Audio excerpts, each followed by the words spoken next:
Hi ನಾವು ಕಾಟಾಚಾರಕ್ಕೆ ಮಾಲಿಗೆ ಹೋಗ್ತಿದ್ದೀವಿ ಕುರಿ ಪಾಪ ಮಕ್ಕಳು.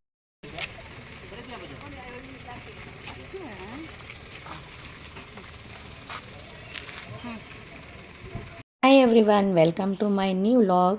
ಆ್ಯಂಡ್ ಇವತ್ತಿನ ವಿಡಿಯೋದಲ್ಲಿ ನಾವು ಮಾಲ್ ಆಫ್ ಏಷ್ಯಾಗೆ ಹೋಗ್ತಾ ಇದ್ದೀವಿ. ಆಲ್ರೆಡಿ ನಾನು ಮಾಲ್ ಆಫ್ ಏಷ್ಯಾಗೆ ಹೋಗ್ಬಿಟ್ಟು ಬಂದಿರೋಂಥ ವಿಡಿಯೋನ ಅಪ್ಲೋಡ್ ಕೂಡ ಮಾಡಿದ್ದೆ. ಸುಮಾರು 1 ಇಯರ್ ಬ್ಯಾಕೆ ನಾನು ಈ ಒಂದು ಮಾಲ್ ಆಫ್ ಏಷ್ಯಾಗೆ ಹೋಗ್ಬಿಟ್ಟು ಬಂದಿದ್ವಿ. ಬಟ್ ನಮ್ಮ ಮನೆಗೆ ರಿಲೇಟಿವ್ಸ್ ಬಂದಿದ್ದರು, ಹಾಗಾಗಿ ಅವ್ರನ್ನ ಅಲ್ಲಿಗೆ ಕರ್ಕೊಂಡು ಹೋಗಬೇಕಾಗಿತ್ತು ಮಾಲ್ ಆಫ್ ಏಷ್ಯಾಗೆ. ಹಾಗಾಗಿ ಕರ್ಕೊಂಡು ಹೋಗ್ತಾ ಇದ್ವಿ. ಏನೋ ಒಂದು ಕಾರಣಾಂತರದಿಂದ ಈ ಒಂದು ಮಾಲ್ ಸ್ವಲ್ಪ ದಿವಸ ಕ್ಲೋಸ್ ಆಗಿತ್ತು. ಆ್ಯಂಡ್ ಕ್ಲೋಸ್ ಆದಮೇಲೆ ಮತ್ತೆ ನಾವು ಬಂದಿರಲಿಲ್ಲ ಕೂಡ. ಸೊ ಈಗಲೇ ಬಂದಿದ್ದು. ಸೊ ಎಲ್ಲ ಹೇಗಿತ್ತು ಹಾಗೇ ಇದೆ. ಆ್ಯಂಡ್ ತುಂಬಾ ಚೆನ್ನಾಗಿ ಕೂಡ ಮೇಂಟೈನ್ ಮಾಡಿದ್ದಾರೆ. ಆ್ಯಂಡ್ ಮೇಂಟೆನೆನ್ಸ್ ಚೆನ್ನಾಗಿದೆ. ಆ್ಯಂಡ್ ಆ ಒಂದು ಮಾಲ್ನ ರೌಂಡ್ ಹಾಕ್ಕೊಂಡು ಬಂದರೆ ಒಂಥರ ಎಲ್ಲೋ ಫಾರಿನಲ್ಲಿರೋಂಥ ಮಾಲ್ಗೆ ಹೋದಂಗೆ ಫೀಲ್ ಆಗುತ್ತೆ, ಅಷ್ಟು ಚೆನ್ನಾಗಿದೆ.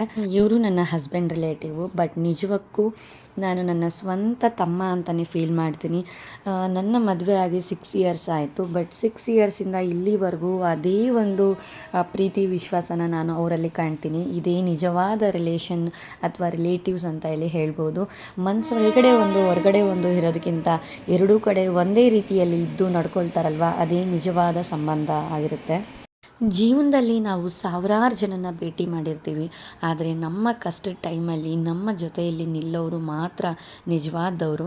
ಆ್ಯಂಡ್ ಒಳ್ಳೆ ಟೈಮಲ್ಲಿ ಹಣ ಇದ್ದಾಗ, ಹೆಸರಿದ್ದಾಗ, ಯಶಸ್ಸಿದ್ದಾಗ ನಮ್ಮ ಜೊತೆಯಲ್ಲಿರುವಂಥ ಸಂಬಂಧಿಕರ ಸಂಖ್ಯೆ ತುಂಬಾ ಹೆಚ್ಚಾಗಿರುತ್ತೆ. ಆದರೆ ಎಲ್ಲರೂ ನಮ್ಮವರೇ ಅನ್ನೋ ಒಂದು ಭಾವನೆ ಕೂಡ ಇರುತ್ತೆ. ಆದರೆ ಜೀವನ ಯಾವಾಗಲೂ ಒಂದೇ ಥರ ಇರೋದಿಲ್ಲ. ಒಂದು ಸಣ್ಣ ಸಮಸ್ಯೆ ಅಂತ ಬಂದಾಗ ಅಥವಾ ಒಂದು ಸಣ್ಣ ಸೋಲು ಅಂತ ಬಂದಾಗ, ನಮ್ಮ ಪರಿಸ್ಥಿತಿ ಬದಲಾದಾಗ ಕೆಲವರ ನಿಜವಾದ ಮುಖ ಅನ್ನೋದು ನಮಗೆ ಕಾಣೋದಕ್ಕೆ ಆರಂಭ ಆಗುತ್ತೆ. ನಿಜವಾದ ಸಂಬಂಧಿಕರು ಅಂದರೆ ನಮ್ಮ ಯಶಸ್ಸನ್ನು ನೋಡಿ ಅಸೂಯೆ ಪಡೋರಲ್ಲ, ನಮ್ಮ ಕಷ್ಟವನ್ನು ನೋಡಿ ದೂರ ಹೋಗೋರಲ್ಲ, ನಾವು ಬಿದ್ದಾಗ ಕೈ ಹಿಡಿದು ಎಬ್ಸೋರು, ನಾವು ಅತ್ತಾಗ ಸಮಾಧಾನ ಹೇಳೋರು, ನಾವು ಸೋತಾಗ ಮತ್ತೆ ಎದ್ದು ನಿಲ್ಲೋವಂಥ ಒಂದು ಧೈರ್ಯ ಕೊಡುವಂಥವ್ರು. ಜೀವನ ನಮಗೆ ಸಾಕಷ್ಟು ಪಾಠಗಳನ್ನು ಕಲಿಸ್ತಾ ಹೋಗುತ್ತೆ. ನಮ್ಮ ಸುತ್ತಮುತ್ತ ಇರುವಂಥ ಜನರ ಸಂಖ್ಯೆ ಎಷ್ಟಿದೆ ಅನ್ನೋದು ಮುಖ್ಯ ಅಲ್ಲ, ನಮ್ಮ ಕಷ್ಟದ ಟೈಮಲ್ಲಿ ನಮ್ಮ ಜೊತೆ ಉಳಿತಾರಲ್ಲ ಅಂಥ ಜನರೇ ಮುಖ್ಯವಾಗಿರ್ತಾರೆ. ನಮ್ಮ ಸಂತೋಷನ ನೋಡಿ ಸಂತೋಷ ಪಡೋರು ತುಂಬ ಜನ ಸಿಗ್ಬೋದು, ಆದರೆ ನಮ್ಮ ನೋವನ್ನು ನೋಡಿ ನೋವು ಪಡೋರು ತುಂಬಾ ರೇರು. ಅವರನ್ನೇ ನಿಜವಾದ ಸಂಬಂಧಿಕರು ಅಂತೇಳಿ ಕರಿಬೋದು. ಜೀವನ ಮುಂದೆ ಸಾಕ್ತಾನೇ ಇರುತ್ತೆ, ಜನರು ಬರ್ತಾರೆ ಹೋಗ್ತಾರೆ, ಆದರೆ ನಿಜವಾಗ್ಲೂ ಹೃದಯದಿಂದ ನಮ್ಮನ್ನು ಪ್ರೀತಿಸೋ ಅಂಥವ್ರು ಮಾತ್ರ ನಮ್ಮ ನೆನಪಿನಲ್ಲಿ ಸದಾ ಕಾಲ ಉಳಿತಾರೆ. ಜಗತ್ತಲ್ಲಿ ಹೇಗಿದೆ ಅಂದರೆ, ಜನರು ಸಂಬಂಧಗಳಿಗಿಂತ ಸ್ವಾರ್ಥಕ್ಕೆ ಹೆಚ್ಚು ಬೆಲೆ ಕೊಡ್ತಾರೆ. ಆದರೆ ಸ್ವಾರ್ಥದ ಮೇಲೆ ನಿಂತಂಥ ಸಂಬಂಧಗಳು ತುಂಬ ದಿನ ಉಳಿಯೋದಿಲ್ಲ. ನಂಬಿಕೆ ಮತ್ತು ಪ್ರೀತಿ ಮೇಲೆ ನಿಂತಂಥ ಸಂಬಂಧಗಳು ಮಾತ್ರನೇ ಆ ಒಂದು ಟೈಮ್ ಅನ್ನೋ ಒಂದು ಎಕ್ಸಾಮಲ್ಲಿ ಗೆಲ್ಲುತ್ತೆ. ಕೊನೆಯಲ್ಲಿ ಒಂದು ಮಾತು, ಜೀವನದಲ್ಲಿ ಸಂಬಂಧಗಳ ಸಂಖ್ಯೆ ಮುಖ್ಯ ಅಲ್ಲ, ಸಂಬಂಧದ ವ್ಯಾಲ್ಯೂನ ತಿಳ್ಕೊಂಡಿರೋ ಅಂಥದ್ದು ಮುಖ್ಯ ಆಗುತ್ತೆ.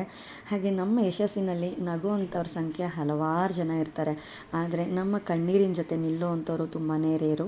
ಆದ್ದರಿಂದ ನಿಜವಾದ ಸಂಬಂಧಿಕರನ್ನು ಗುರುತಿಸಿ ಅವ್ರನ್ನ ನಾವು ರೆಸ್ಪೆಕ್ಟ್ ಮಾಡಿ ಅವ್ರನ್ನ ಕಾಪಾಡ್ಕೊಳ್ಬೇಕು. ಆ್ಯಂಡ್ ಯಾಕಂದರೆ ಸಮಯ ಬದಲಾಗ್ಬೋದು, ನಮ್ಮ ಪರಿಸ್ಥಿತಿ ಬದಲಾಗ್ಬೋದು, ಆದರೆ ನಮ್ಮ ಜೊತೆ ಉಳಿಯೋದು ಹಣನೂ ಅಲ್ಲ, ಮತ್ತೊಂದು ಅಲ್ಲ, ಹೆಸರೂ ಅಲ್ಲ, ನಿಜವಾದ ಸಂಬಂಧಗಳೇ ಕೊನೆಯವರೆಗೂ ಉಳಿಯುವಂಥದ್ದು.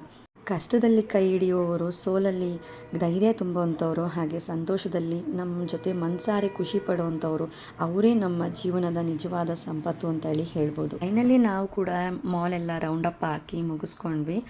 ಮಾಲ್ ಅಂದರೂ ತುಂಬಾ ಚೆನ್ನಾಗಿದೆ. ನನ್ನ ಬ್ರದರ್ ಅಂದರೂ ತುಂಬಾ ಖುಷಿಪಟ್ಟರು. ಅವ್ರು ಅದೇ ಹೇಳ್ತಾಯಿದ್ರು, ಇಲ್ಲೇ ಮಲೇಷಿಯಾಗೆ ಹೋದಂಗೆ ಆಯಿತು, ಅಷ್ಟು ಚೆನ್ನಾಗಿದೆ ಮಾಲ್ ಅಂತ ಹೇಳಿ ಹೇಳಿದ್ರು.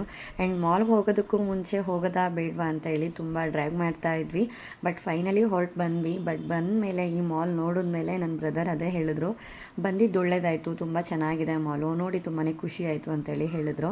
ತುಂಬಾ ನೀಟ್ನೆಸ್ ಮೇಂಟೈನ್ ಮಾಡಿದ್ದಾರೆ. ತುಂಬಾ ಡೆಕೋರೇಷನ್ ಐಟಮ್ಸ್ ಇರ್ಬೋದು, ಆ್ಯಂಡ್ ಶಾಪ್ಸು, ಆ್ಯಂಡ್ ಅಲ್ಲಿ ಮಾಡಿರುವಂಥ ಇಂಟೀರಿಯರ್ ಡಿಸೈನ್ಸು ತುಂಬಾ ಚೆನ್ನಾಗಿದೆ ಆ್ಯಂಡ್ ಯೂನಿಕ್ ಆಗಿದೆ. ಇಡೀ ಬೆಂಗಳೂರಲ್ಲೇ ಮಾಲ್ ಆಫ್ ಏಷ್ಯಾಕ್ಕಿಂತ ದೊಡ್ಡ ಮಾಲ್ ಯಾವುದೂ ಇಲ್ಲ ಅನಿಸುತ್ತೆ, ಅಷ್ಟು ಚೆನ್ನಾಗಿದೆ. ತುಂಬ ಅಂದರೆ ತುಂಬಾ ಚೆನ್ನಾಗಿದೆ. ನಾನು ಕೂಡ ಸುಮಾರು ಬೇರೆ ಮಾಲೆಲ್ಲ ನೋಡಿದ್ದೀನಿ. ಬಟ್ ಇಲ್ಲಿ ಏನು ಒಂದು ಎಕ್ಸ್ಟ್ರಾ ಅಂತಂದರೆ, ಇಲ್ಲಿರೋಂಥ ಇಂಟೀರಿಯರ್ ಡಿಸೈನ್ ತುಂಬಾ ಚೆನ್ನಾಗಿದೆ. ಹಾಗಾಗಿ ಈ ಒಂದು ಮಾಲ್ ತುಂಬಾ ಫೇಮಸ್ಸು. ಫ್ಯಾಮಿಲಿ ಮಕ್ಕಳ ಜೊತೆ ಟೈಮ್ ಸ್ಪೆಂಡ್ ಮಾಡೋದಕ್ಕೆ ಒಂದು ಒಳ್ಳೆ ಬೆಸ್ಟ್ ಪ್ಲೇಸು. ಸೊ ಇನ್ನೂ ಯಾರೆಲ್ಲ ಮಾಲ್ ಆಫ್ ಏಷ್ಯಾಗೆ ಹೋಗಿಲ್ಲ ಒಂದು ಸತಿ ವಿಸಿಟ್ ಮಾಡಿ, ತುಂಬ ಅಂದರೆ ತುಂಬಾ ಚೆನ್ನಾಗಿದೆ. ಮಾಲ್ ಆಫ್ ಏಷ್ಯಾನಲ್ಲೇ ಗೇಮಿಂಗ್ ಸೆಕ್ಷನ್ ಕೂಡ ಸಪ್ರೇಟ್ ಆಗಿದೆ. ಸೊ ಅದನ್ನು ನಾನು ನೆಕ್ಸ್ಟ್ ವೀಡಿಯೋದಲ್ಲಿ ಅಪ್ಲೋಡ್ ಮಾಡ್ತೀನಿ, ಬಿಕಾಸ್ ತುಂಬಾ ಲೆಂತಿ ಆಗೋಗ್ಬಿಡುತ್ತೆ ವೀಡಿಯೋ. ಹಾಗಾಗಿ ಅದನ್ನು ನಾನು ಸಪ್ರೇಟ್ ವೀಡಿಯೋ ಮಾಡಿ ಅದನ್ನು ನೆಕ್ಸ್ಟ್ ವೀಡಿಯೋದಲ್ಲಿ ಅಪ್ಲೋಡ್ ಮಾಡ್ತೀನಿ. And thank you so much for watching my video.